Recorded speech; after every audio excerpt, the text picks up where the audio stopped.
Hi, everybody. My name is Allison, and this is Primal Scream.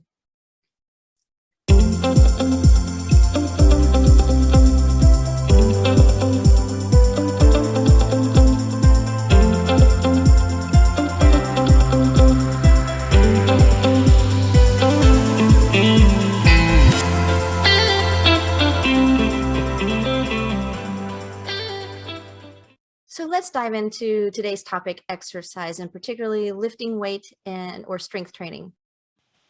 But before we do that, please take a moment to like this video, subscribe to this channel, and click on the little bell so you can get notified when I post a new video.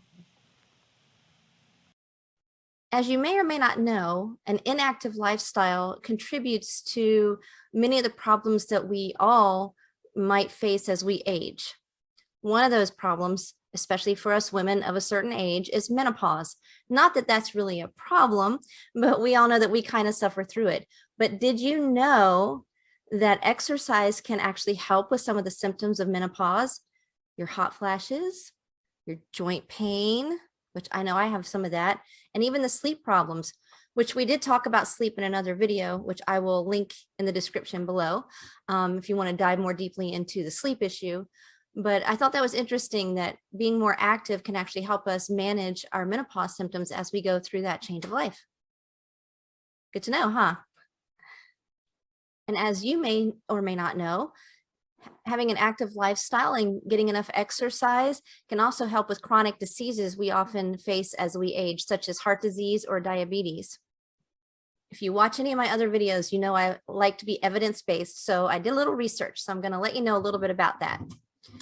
So first of all, in a 2016 article in the journal Biogerontology, the study found that exercise lowers risk of developing heart disease, which we pretty much already knew, diabetes, we talked about that, osteoporosis, that's a biggie for us women as we age. It can also reduce risk of falls. How many of you know an older person who has had a fall and possibly broken a hip or broken the top of their femur, right? And also cognitive impairment. So exercise helps us avoid some of the cognitive issues that we might face down the road, you know, the memory loss. Doesn't always have to be Alzheimer's, but that is one of them as well.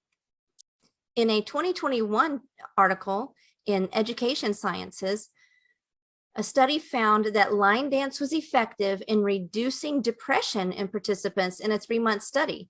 So interestingly, I think we kind of intuitively know that exercise can help us with mental health issues, especially anxiety and depression, but it's really good to know that it's actually been shown in a study. And to add to that, there was a study done between 2011 and 2015 that was published in The Lancet, which is the psychiatry journal, in 2018. And I'm going to quote from that one. It says, in a large US sample, physical exercise was significantly and meaningfully associated with self-reported mental health burden in the past month. So in layman's terms, that basically means that people who participated in some kind of physical activity self-reported that they had a reduction in whatever mental health issue they were dealing with, anxiety, depression, whatever it might be.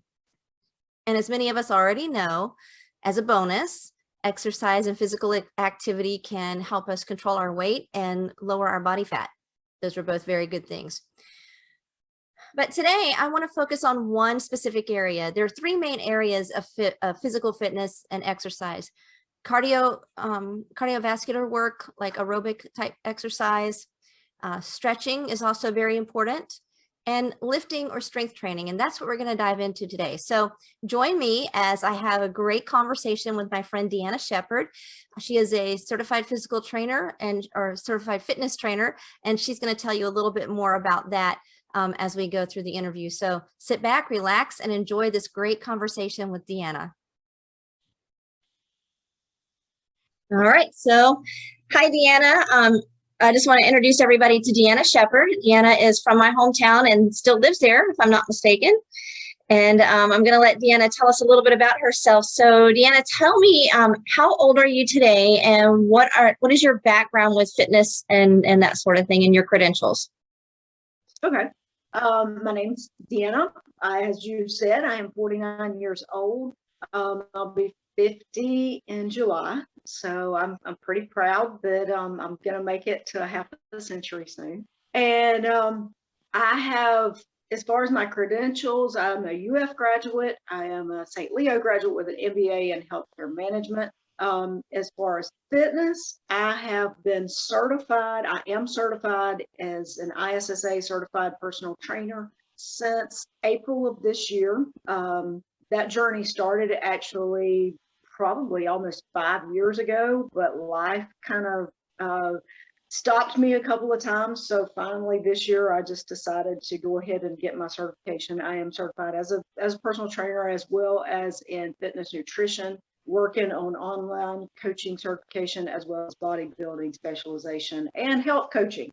So I love it. Honestly, I just love learning more and more. I got started myself. I come from a family of athletes. My oldest sister, she was a track record holder in shot put and disc and strength. Yeah. My oldest was a star football player, quarterback. My other brother was the record holder in weightlifting, football back in the day. So I've always been around it, and weightlifting has always been part of my life. My first husband, he also lifts and loves it, and it really just has always been something I've enjoyed. Didn't know much about it though. I really started getting serious with lifting probably about 15 years ago. I started doing like reading magazines. That was before the explosion of Instagram and the internet really took off in fitness. Right. So I had hers Muscle and Fitness magazines. Loved bodybuilding back in the 90s with Corey Everson. That's how far back I loved bodybuilding. Wow. But it was always as to how that happened. So cardio was, the thing that of the 80s, 80s child, and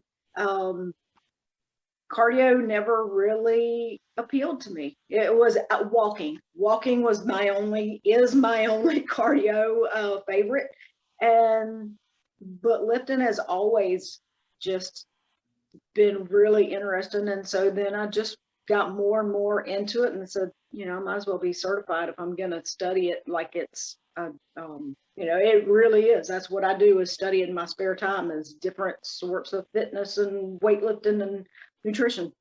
So. And I kind of am similar to that, and from a health education point of view, I am getting a master's in that, but I also kind of do that for a living. But one of the things I do in my free time is look at what's going on in health education, and what are the newest trends. And so it closely aligns with fitness, but like, I am not fit right now. I have been on and off all my life, but right now I am not, because graduate school combined with the pandemic will do that to you. Very difficult to find the time. That's one of my issues, but hopefully grad school ends in December and I'll be able to spend a little more time devoting myself to my own fitness and stuff. So you talked about when you became a trainer. That was this year. So why did you decide to go that step? Not just to be a fit person and a bodybuilder and all those things yourself, but why did you decide to become certified in that? Really and truly, I love helping other people to see it not as diet and exercise. I mean, I was a fat kid. I was born a fat kid. I love fat food. I love junk food. That is just the honest to God's truth. But I had a very unhealthy relationship with food. Absolutely. In high school, I struggled with bouts of anemia and bulimia to the point of exercise. I was never one that wanted to throw up ever, but I would exercise myself and eat minimal calories to lose weight. And that I know that was just something that I did because I was a fat kid, and I knew I was. I don't remember you being a fat kid, but okay. when I was in my elementary days, I absolutely was, and I was aware of it. Yeah, I was always. I ate 3 packs of M&Ms every day, it was terrible. But I love M&Ms. I do too. I eat dark So, yeah. chocolate M&Ms. Yeah, oh yeah. See, and I know I know my relationship with food. I don't have junk food around because I love junk food. But it's a matter of making choices. We all have choices. I didn't want to be unhealthy. Diabetes runs in my family. I did not ever want to give myself shots ever. Right. And because I saw that, I knew I could be in control of it. And right. So, I knew the bulimia. I knew how that was, that's the whole diet, especially back in the day. Still, you see the fads, and that's what they are. You do it for a week or two, your weight goes down, nothing really changes in your mindset. Fitness and being healthy is a mindset. That's all there is to it. When you choose to put yourself first, and you make choices and you feel better. When you make healthier choices, you feel better, you sleep better. And it's a spiral one way or the other. You can go up or you can go down. Down is real fast. So and up can take some time. That's part of the problem, I think, with our society. We're so now tuned to, because we can get anything we want on the internet quickly, we're so tuned to that instant gratification that we have forgotten, even our generation has forgotten about delayed gratification. And so it's real easy to spiral down quickly, but it's really hard to take that spiral back up. And I think that's true for everyone, but I think older women in particular, like my age, I'm a little older than you at 53, and I am right in the middle of menopause. Thank God. I'm glad I'm in menopause, but at the same time, there are things that I fight. And one of them is your metabolism really, truly does change when you hit menopause. It is so different. Your hormones are different. Everything's different. And what I used to be able to do, that whole kind of fad dieting thing, I never really did fad diets, I wouldn't say, but I always knew, the calories in and the calories out. As long as you're taking in less calories and expending more calories, you're going to lose weight. That's just a general quick equation that you can do. And I knew that, and I used to be able to do that and just lose weight pretty easily, pretty quickly. But it always comes back when you get off that track of keeping on the eating fewer calories than you're expending thing. Because you'll get to a point, like with me, with going to graduate school and pandemic and family, that you start eating your comfort foods again and all of that, and drinking your Coke again and all those things that you shouldn't do. So I think it's true for all people, but I think women, especially as we age, it's just such a hard thing to deal with. And that's where I think, talking about you with lifting, one of the issues I wanted to get into was, is it important for women to lift? We are so tuned into cardio, going to aerobics classes or going to a Zumba class or, whatever. We're so tuned into doing the stair stepper and the treadmill and running and all of that. Is lifting as important or maybe even more important than cardio and when it comes to weight maintenance and health? As far as health goes and fitness goes, it's like you were saying, there is no quick fix, and there is no one certain thing you can do or should do, focus on completely. It needs to be balanced. It is resistance training, not necessarily, and a lot of women especially, are scared of weights. So I will say resistance training. So resistance training can be bodybuilding, can be bands, can be, now we have such a variety of different resistance tools that you can do at home. A lot of people, women, are scared of the gym because you have an image in your mind that everybody is in the, that it's a different type of people than what a new person going in is comfortable being around.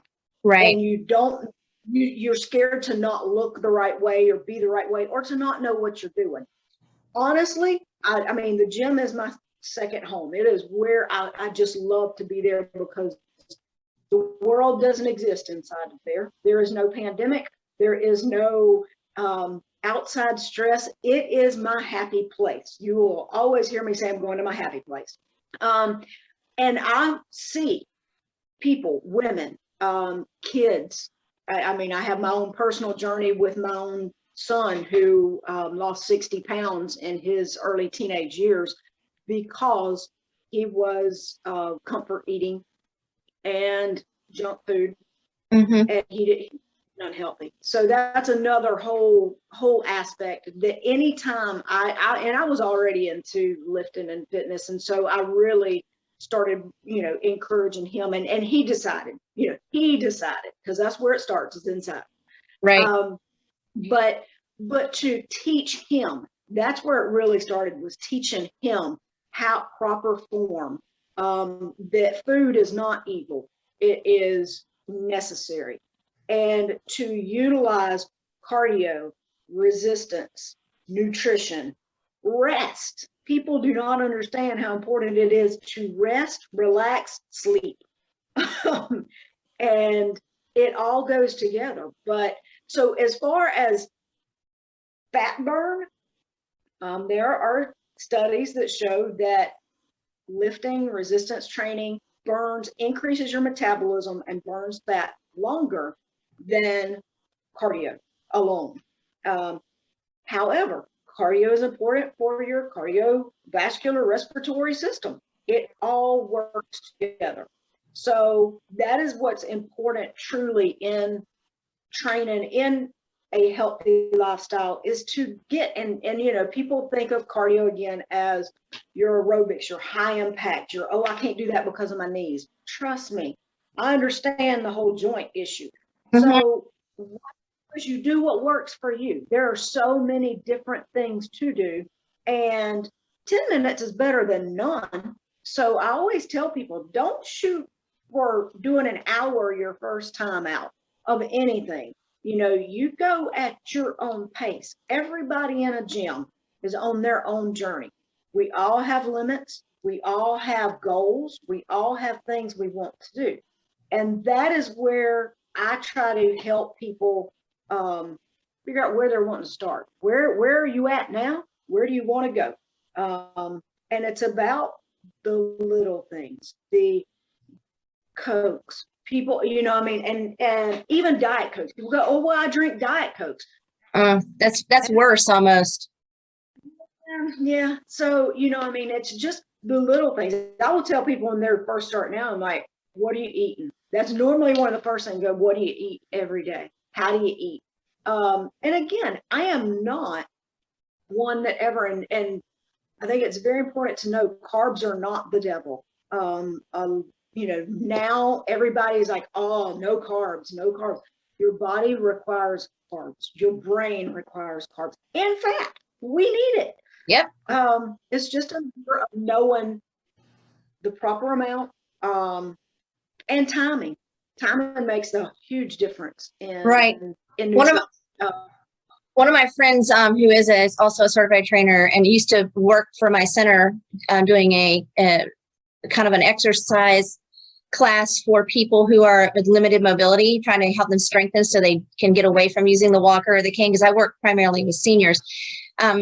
He used to say that, food is food, and, it's just a matter of balancing what you're putting in. And he actually used to tell them to use MyFitnessPal, not that they're not paying me or anything for this, but because it will give you your macros, what you're putting in and what you're eating. It actually will give you that, so you can look at that balance. And it's different for everyone. That's the other thing that he always made a point to make it. Like, he would take my phone, because at the time I was using it, and he would pull MyFitnessPal up for me, and he would say, okay, since you are at this point and you want to get to this point, we need to change your macros up a little bit. And he would change the percentage of macros. For those who don't know, that's basically protein, fat, and carbs.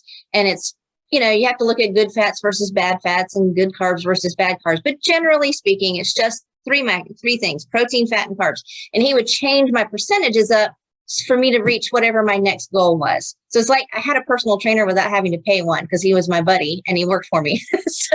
so it was nice. But yeah, it's really nice to hear trainers saying the same things. There used to be a time where people would be a personal trainer, but everybody was so different in what they were preaching, if, for lack of a better term, what they were educating their people on. One would be saying, oh, you can't eat carbs at all. And then another would say, no, carbs are fine. You can't eat any fat.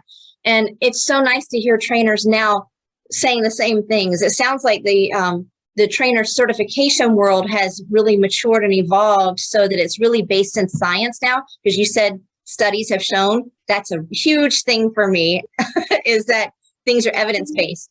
And I think it's really cool that you said that you said, studies have shown. So that means it sounds like the certified trainer world is basing itself in science instead of just fads. Yes.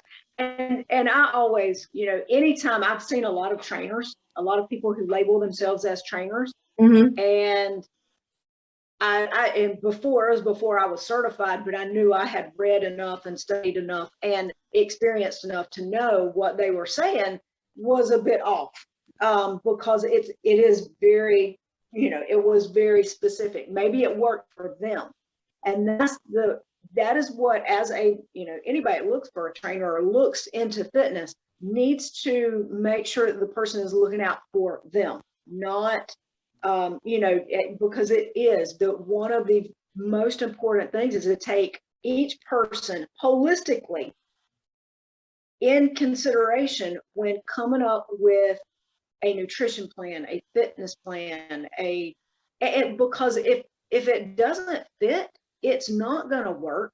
It's right. not going to, you're going to get, people will get discouraged. If you, as in training, people go, oh, I'm going to the gym, first of the year, that's always a New Year's resolution. Oh yeah. I'm joining the gym. I'm going to go, go to the gym. They go to the gym. They have no idea. All they know is, like, say, cardio, treadmill, they look at the weights and they're like, I can't do that.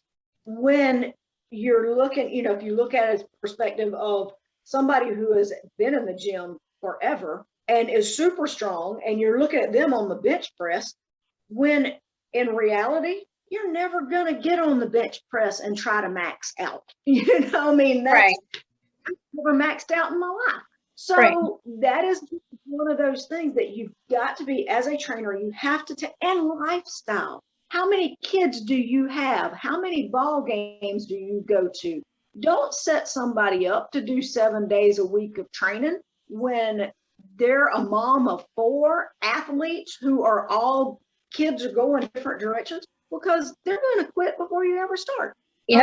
And that's very important. Really, it's so important to find out the why of what's, when somebody says, I want to come to the gym, I want to work out, you have to know why. And that is what is so important. You have to take that time to find out why. What is it? Is it what's you have diabetes? Right. What's your goal? What's the reason you want to do this? So, and the other thing is, whoops, I'm sorry. It'll just keep people coming back because you realize why they're doing it. What's right. motivating them. And I think you also have to sometimes, as a trainer or as a health educator in my world, help somebody be a little more realistic, so that, the ones that are like, they want to look like a supermodel, you at a certain age and a certain point in life, you're probably not going to be able to look like a supermodel. You're just not. And why should you? Why should you celebrate the fact that you have a womanly, mature body? You can make it as healthy and as fit as possible, but don't give yourself an unrealistic goal. Like I learned, and this is me preaching to myself, because right before I started my master's program, which is, again, killing me, I had actually lost quite a bit of weight, and I did it the right way. I did it the healthy, balanced way and all that. And I got down to, like, I want to say 137, and I'm 5'6". And I was still like right at about your age, 48, 49 at that point. And I was able to do it. And I wanted to get to 135. And I just could not, that last 2 pounds, right? And I got to a point where I just sort of threw my hands up because I had an unrealistic goal. I was never going to get to 135. Because really, in my mind, I really wanted to get to 130. But I was saying 135. You know what I mean? Because we fudge that, do we not? We go, if I can just get to 130, if I can just get to 135, I know I can get to 130. And I was never going to be able to do that. Not at my age, not being menopausal, not with, the things in life that you deal with. So I think just helping in the health education world and in the certified personal trainer world, helping our clients, whoever they may be, have realistic goals. Like my clients are primarily seniors. And it's not going to be a realistic goal for somebody who's been sedentary their whole life to now run the New York Marathon. Is it possible? Yes, in the realm of possibilities, but is it likely? It's not very realistic. So it's just a matter of us helping our people realize there are things you can, not to be a downer, but just don't, if you set yourself unrealistic goals, you will never achieve them and you will give up. And I think that's where, Exactly. and it sounds like one of the things you do is you help your clients set the next goal. Like, let's not look at the big picture long. Like, yes, we want to know what is your ultimate, what do you want to reach, but what's our next step? What are the steps we're going to take to get there? And which is basically in the science world, you're trying to reach a goal, but you're doing that by achieving objectives. So you're setting the next objective. Okay, let's get to where you can lift this amount of weights, in 3 sets and, not max yourself out. If we can do that, then the next objective is we'll increase the amount of weight or we'll increase the number of sets or whatever. So, breaking it down and helping people be realistic in what they want to achieve and how they want to get there. I just think that's so important. And that kind of ties with my next question is, if a woman has never really lifted and she's, that's the person you described, scared of the gym or goes to the gym but does cardio because they're scared of the weights. How can a woman, especially an old woman of a certain age, as we are, if they've never lifted, how can they start lifting safely? One of the first things I'll tell anybody who is, like I say, of the mature age, go to your doctor. Make sure you have the basics. Get your blood work, get your blood levels, know what you're dealing with internally, physically, because that's going to come into play with any fitness plan, nutrition plan. As far as actually training and lifting, there is, you have to assess where someone is. I can assume that somebody can lift 10-pound weights over their head. That's not the way to do it. You test to see, first of all, mobility and flexibility. Some people have a shoulder injury from 25 years ago that they forget about, and you go to prescribe or, come up with a plan, and they're like, oh, I can't lift my shoulder. You know what I mean? And you're like, oh, okay, that's something that's good to know. So it's really finding the starting point at, true assessments and evaluations with where we are. Then it's all about form. Everything I believe in basics. I believe in what a lot of lifters will call old school lifts because they work. Arnold Schwarzenegger, the king of bodybuilding, the bodybuilding world. His old school lifts still work today. We have all the technology, all the everything, but if you have the core concepts and the core lifts, it doesn't matter. And to let people know you're not on a race or competition with anybody else in the gym, or you are the person in the mirror, that's who you're working with. That's what you're doing. And that to just help them understand this is where we're starting from. You will go, the fitness is a journey. It is not, there is no end date. I always say you have a start date. You never have an end date. It just takes different paths along the way, depending on where you are. And that can be a daily thing. Some days you're much stronger. Some days your energy levels are different. You can do more. You listen to your body. So, and you have a trainer that's not trying to push you. There's a fine line to push to get stronger and to get better, but not to the point that you're going to be in so much pain or injury, so that you never come back, or you never want to come back because you just can't move for a week. And that is, again, it's very important people that are just starting out will follow somebody on Instagram, try to do a workout that is not for beginners, Right. and get injured. It's Yep. all about, knowing what to do, because it's not just so simple as run in and pick up some weights and throw them around. That's how you get hurt.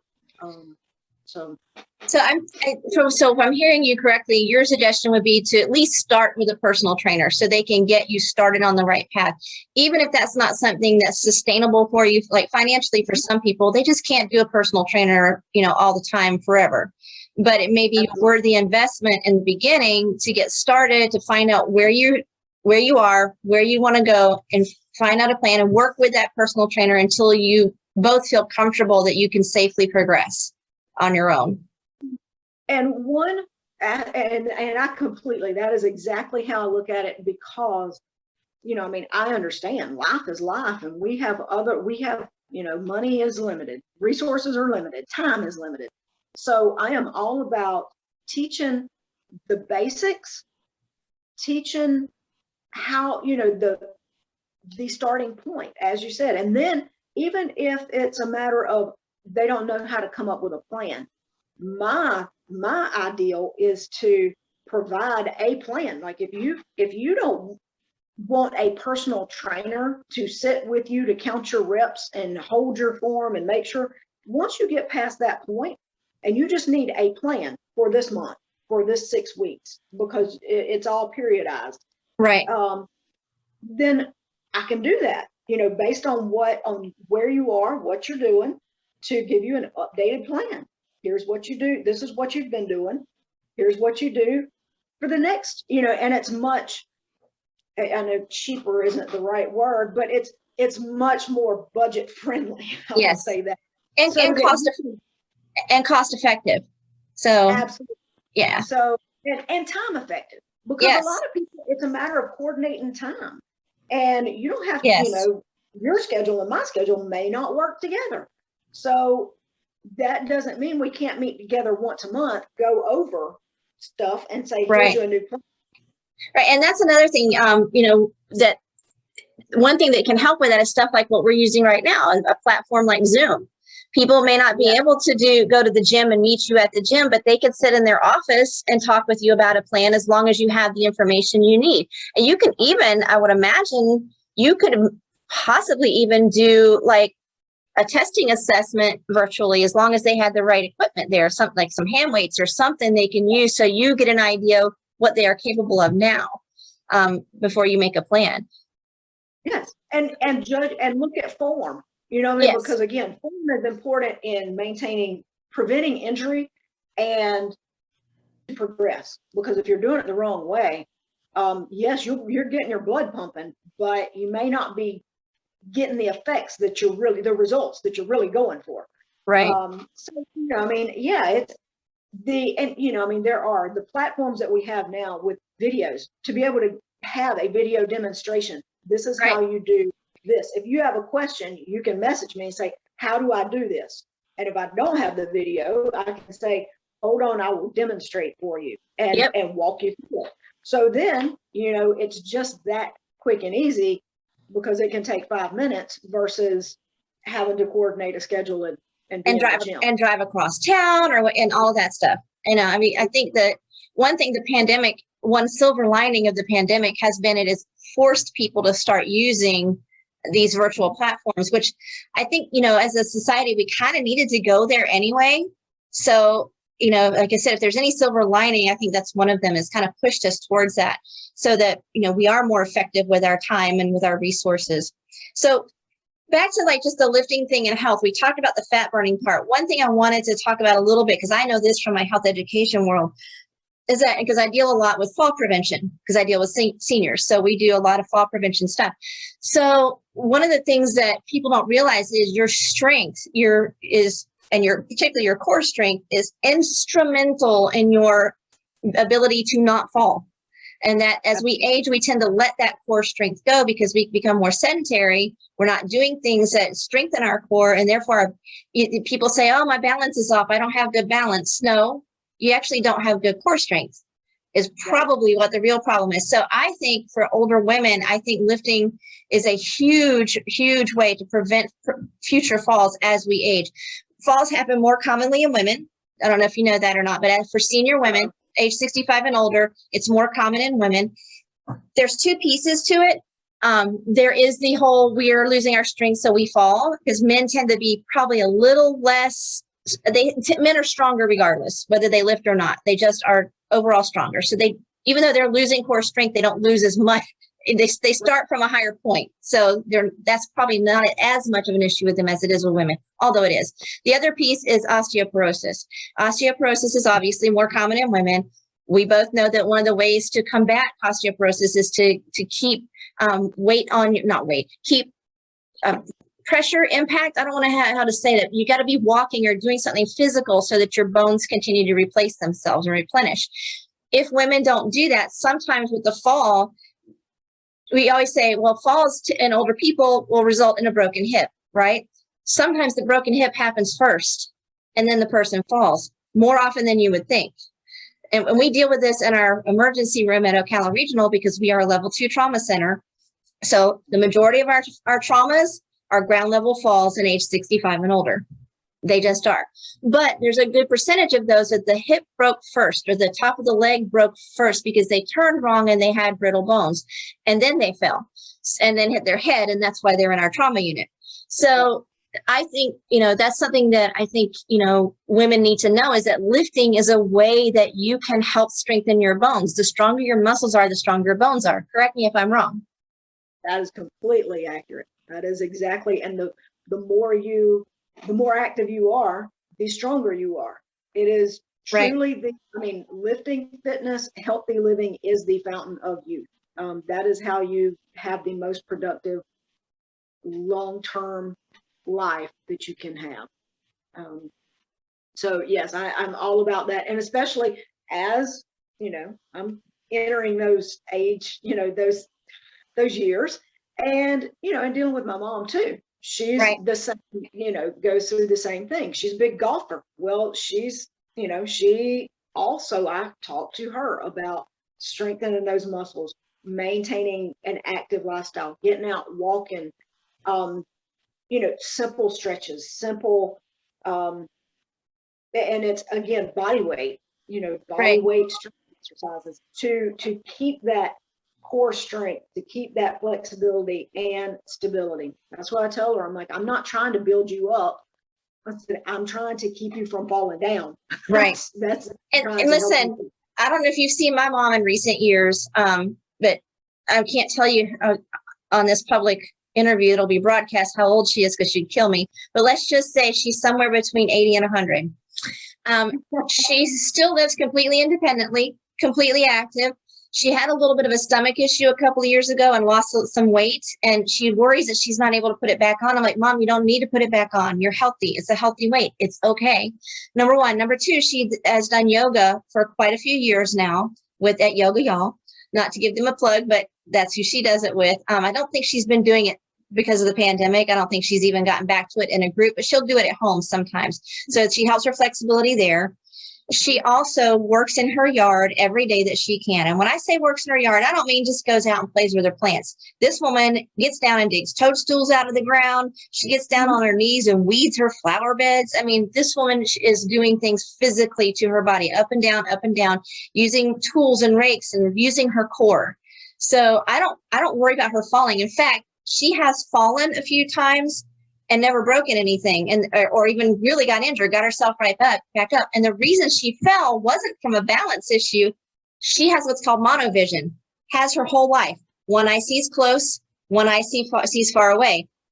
You have no depth perception when that happens. So every fall she's had through her entire life has been because she misjudged the curb she was stepping up on.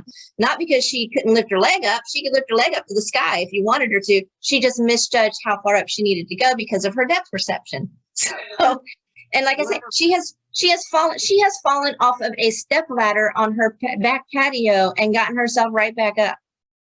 So there's a lot to be said. And the other thing about my mom, and I mentioned this in another video I made, she has always eaten healthy. And when I say eaten healthy, yes, she goes with whatever the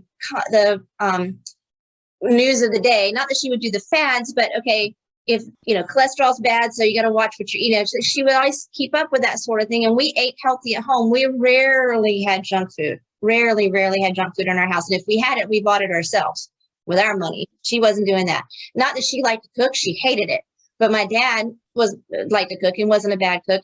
And they cooked at home. We ate fresh food at home. We did not eat as Southern as most people because my mom just didn't do that. Even though we were Southern, she just had gotten away from doing a lot of that because from the health reasons. So I think she has eaten healthy her whole adult life and has been active and physical. And I think, that speaks to with our mothers being active.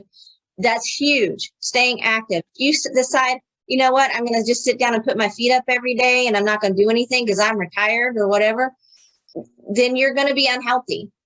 Whether it's developing type 2 diabetes, whether it's having cardiovascular disease, which we know now go hand in hand, whether it's just not being able to balance and falling and, traumatizing your body because you're falling on a weak and frail body. So, I mean, this is where I think lifting comes in for women. We are so afraid of it. And I'm so glad we've had this conversation to kind of debunk some of those myths and to explain you're not alone. Everybody else that's in that gym had a starting point. And if there's somebody in that gym that's denigrating you because you're a newbie and you haven't done it before, stand up for yourself or go to management, because management of most gyms do not want people like that in their gym.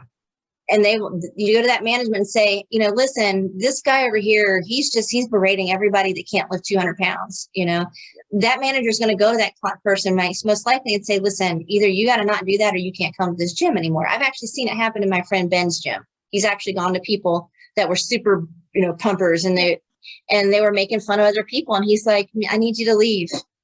I know you have a membership. I'll refund your membership for this month, but I need you to leave. And that's just not a nice person in general. I mean, right. There is, for the most part, true gym people, gym rats, true gym rats really do like to see new people come in because we're family. And if you don't know how to do something, before I was a trainer, if I saw somebody doing something that I knew could possibly harm them, I would walk over and say, I see you're new. I haven't seen you in here before. Can I help you? Just because I'm trying to do something and they didn't know. So, and I will say, look, this is my second home. If you ever have any questions, you don't know how to do something, you need to be shown how to do something, please let me know. I'll be happy to show you. And leave that, and then to let them know it's okay to not know. That's how like I say, we all start there. And everybody started. Yes. And the other part that we haven't hit on that to me it is equally as important as to why I go to the gym as anything is the mental health benefits. Excellent. I have always had anxiety forever. I was a small child, it didn't have a title back then, but I have always been a very anxious person. If I skip going to the gym for any reason for a couple of days, my anxiety will go through the roof. So it is the saying that it takes mental strength to build physical strength. Well, that pairs together, and when you leave, you feel better mentally and physically. It really and truly, the endorphins that are released through physical activity, it is the best therapy and the most underutilized therapy. Everybody wants a pill. I believe in getting outside, going, being physically active. That is your therapy. And, and I deal with, honestly, my job now deals with those who have mental health diagnoses. And and the longer you sit, the more you think about your issues, the bigger your issues grow. Then you want to, if you're a comfort eater, you eat, then you feel worse. And then it's that downward spiral that can go to the dark. And that's when I'm like, get up, move, let's do something, breathe, go outside, breathe some fresh air. Yep. You know, so that I really, truly, if you ever really ask me what has kept me physically active for so long, it's because I know when I am stressed, when stress is at its greatest, I need to go move. I need to walk. I need to, if it's not lifting, I need to get up and go outside and walk. It's amazing the difference that I feel. And then physically, I'm like, oh, okay, I'm ready to lift now. You know, I want to go do. So it's truly, I tell everybody, that's my kids, everybody that I ever come across, whatever age, do what you can. It doesn't matter if you know, don't try to do what I do, because I just love to do it, but do something, whatever you love to do, working in the yard, do it. You know, I mean, if that's what makes you happy, go do it. That is definitely physically demanding work, and it's a release. It's truly so important in the overall big picture of being healthy. And I think for everybody, yes, but I think for women, that's almost even more true, because our bodies are so different from men and our hormones are so different. And I think when we're inactive, that really takes a toll on all of our systems. And as we know, when your hormones get out of balance, everything, you're mentally out of balance, and vice versa. You can be in an anxiety state or in a depressed state, and it affects your hormones too. So everything is so interrelated. We used to treat mental health issues separately from physical issues. And I think Western medicine has come a long way in learning to integrate that a little bit more. And fitness is a big part of it. So thank you for bringing up that point. That was an excellent point. That probably falls under the question that I had for you, is if there was anything you wanted to add about lifting and fitness. I think you just did that, but is there anything else you want to add about fitness and general and lifting and specifically? I mean, the main thing is just not to be afraid of starting, and know that you don't have to set those huge goals of, I've got to go to the gym for 2 hours every single day or I'm not going to get anywhere. That is, you know, that's a myth, and it's self-defeating. So to know that you're doing it, and to love yourself. I say, you know, I mean, I had 2 huge babies. Your body does not create life and then go back to the way it was before that. Right. And, you know, I mean, and again, as we age, like you say, there are some things that are going to happen. Aging is a great thing to do. You just have to love that you're doing it and appreciate where you are, and know that you're setting an example for your kids, for everybody that's around you. The better you feel, the more you do, the better you feel. And it really just, it emanates everywhere. You know, it truly is the law of attraction. The more positive you are, the more positive things are around you. So just make your choice. So that's about it. I mean, it really is an overall part of life. It's not just something I'm going to do for 3 weeks because I have a wedding coming up and I won't fit in this dress. Right. Right. Which is so often the trap we fall into. So listen, Deanna, you have been such a source of information. I really appreciate you joining me for this today. If people want to get in touch with you as a trainer, either locally in the Chiefland area or possibly virtually, I'm assuming you're looking at doing some of that. How can they reach out? We'll drop it in the description box for the video when I make the final video. So we'll have that information there. But if you want to just say how people can get a hold of you, that'd be great. Sure. I am, my phone number is 352-682-6578, 352-682-6572, or 6578, I'm sorry, is my phone number. My email is DM, as in Marie, Sheppard, SHEPPARD 719@gmail.com. I'm on Facebook as Deanna Sheppard, and I'm on Instagram as Deanna Marie 719. And again, anywhere, you know, I do plan, you know, I'm just starting in the training part, and honestly, it's because I love it and I want to help people. So yes, I will have more platforms as I progress, but I will definitely be accessible through virtual platforms, you know, through Messenger, through, you know, to send plans through email, eventually a website, so that I will, you know, I will have more and more. So like I say, I'm just happy to help people, and I don't want anybody to think that, oh, well, I failed once. I don't want to do it again. No, that's just learning. You just learn. So that's it. But All thank right. you so much. I've enjoyed being here. Thank you very much, Deanna. Very much enjoyed interviewing with you today and getting some information. I always think as a health educator, I kind of know it all, and I don't. So that's why I tap into sources like you. So it was really good connecting with you again, and hopefully we'll be able to do some more interviews in the future. Yeah, Thank absolutely. you. Great. Thank you. Thanks. Bye-bye. Bye. Thank you so much for joining me for this great conversation that we just had with Deanna on lifting and strength training and the importance of it, and what it can do for us as women of a certain age, as I like to say. So if you don't take away anything else, I want you to think about two kind of main points. First of all, strength training improves your muscle tone.